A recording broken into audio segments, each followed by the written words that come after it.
Halo semuanya, apa kabarnya? Semoga teman-teman semua di dalam keadaan sehat ya, dilancarkan segala aktivitas maupun usahanya, amin.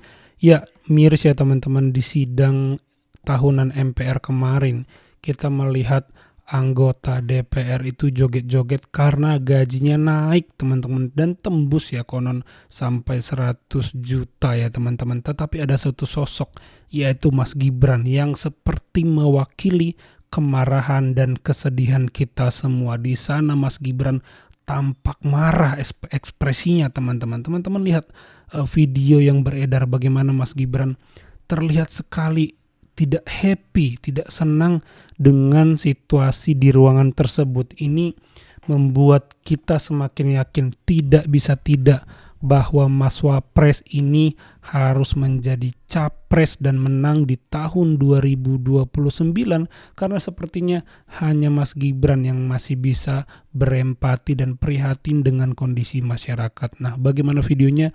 Coba kita simak dulu bareng-bareng.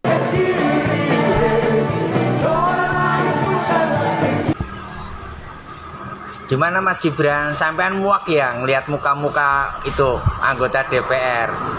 Apalagi saya Mas Gibran yang rakyat kecil, muak banget, rasanya pengen muntah.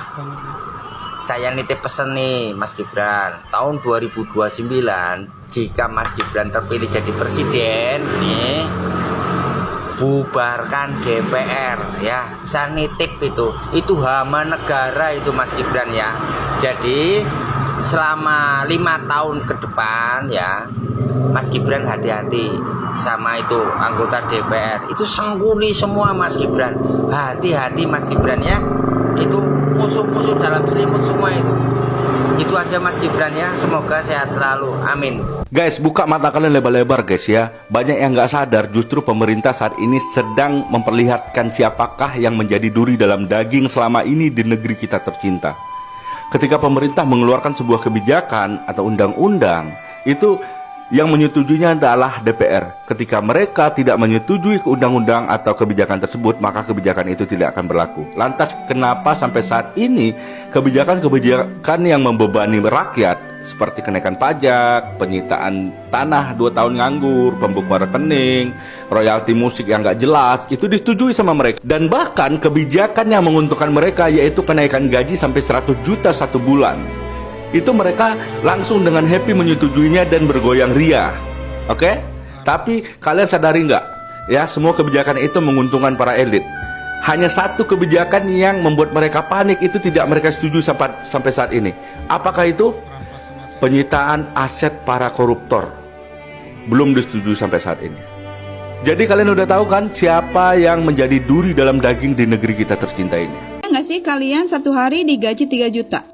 Anggap aja dikalikan 26 hari, sekitar 78 juta. 1 tahun 900 juta. Anggap aja dengan bonus-bonus 1 miliar ya, dikali 5 tahun 5 miliar. Aduh, amis pisan. Jadi nggak heran ya, di luaran sana itu orang-orang sampai berlomba-lomba, sampai mulutnya berbusa untuk mencari simpati masyarakat supaya bisa duduk di DPR. Dari mulai pelawak sampai pelakor pun bisa duduk di DPR, ya nggak sih? Yang ingin aku tanyakan ya teman-teman, please kalau yang tahu jawab pertanyaan aku. Yang menentukan gaji DPR itu siapa sih? Serius, aku nggak tahu loh. Yang menentukan, misalkan 1 hari 3 juta, nah yang menentukan itu siapa sih? Terus saat penentuan gaji itu ada yang komplain nggak? Misalkan, aduh jangan 1 hari 3 juta, 300 ribu aja, kasihan masyarakat. Ada yang komplain begitu nggak sih? Serius aku nanya loh. Yang aku heran kenapa bukan masyarakat yang menentukan gaji DPR? Ya nggak sih? Kan secara kita yang gaji mereka. Yang tahu jawabannya tolong tulis di kolom komentar ya teman-teman. Hatur nuhun. Mentang-mentang gajinya naik malah joget-joget di ruang rapat. Gak beretika banget sih. Pasti pada tahu kan kalau itu ditonton oleh rakyat. Pasti pada tahu kan kalau itu buang-buang waktu kerja.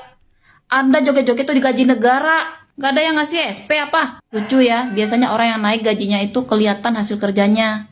Kalau negara ini surplus, oke lah naik gaji. Ini negara lagi defisit, naik gaji kan gak logis. Ya teman-teman, benar ya, membuang waktu kerja.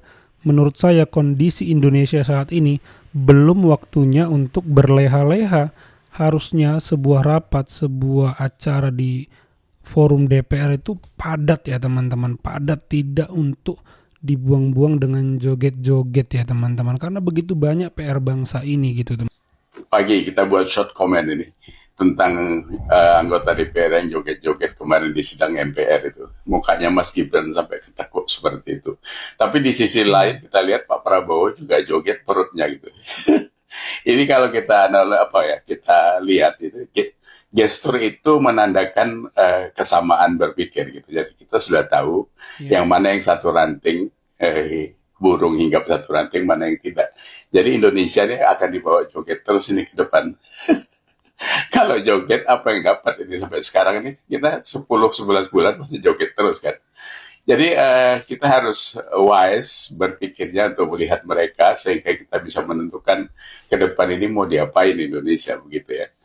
Kalau presiden joget terus sama omon-omon anggota DPR-nya kayak gitu riang gembira dengan gaji yang luar biasa itu ya kiamat kita semua. Terima kasih. Ya, belakangan seperti Pak Subiakto juga teman-teman sudah mulai dengan keras ya mengkritik kepemimpinan Presiden Prabowo dengan menyebutnya Republik Pidato, lalu Republik Omon-Omon dan joget-joget di hampir 11 bulan perjalanan pemerintahan ini. Belum ada pembenahan signifikan, malah sepertinya terjadi beberapa chaos ya, dalam arti chaos itu kebijakan ngawur ya nanti dibatalkan oleh Pak Prabowo. Ini ya pertanyaannya, waktu rapat ngapain ya, kan pemerintah ini rapat pun pakai duit, duduk di ruangan ber-AC itu pakai duit mereka dari anggaran negara. Pertanyaannya, kok bisa muncul kebijakan yang sudah pasti akan ditolak oleh rakyat seperti rekening diblokir, tanah dirampas?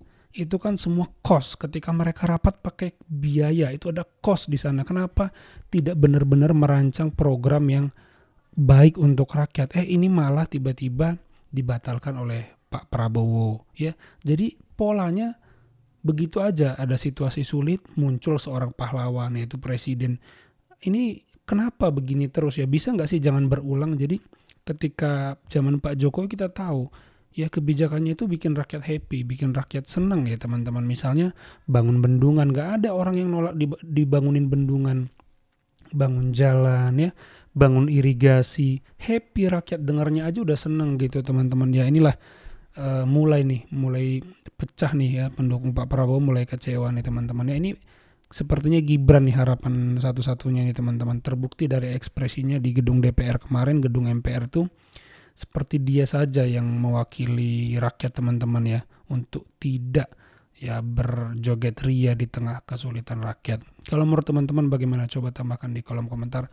Itu saja video kali ini, terima kasih yang sudah menyimak sampai selesai. Sampai jumpa di video saya selanjutnya.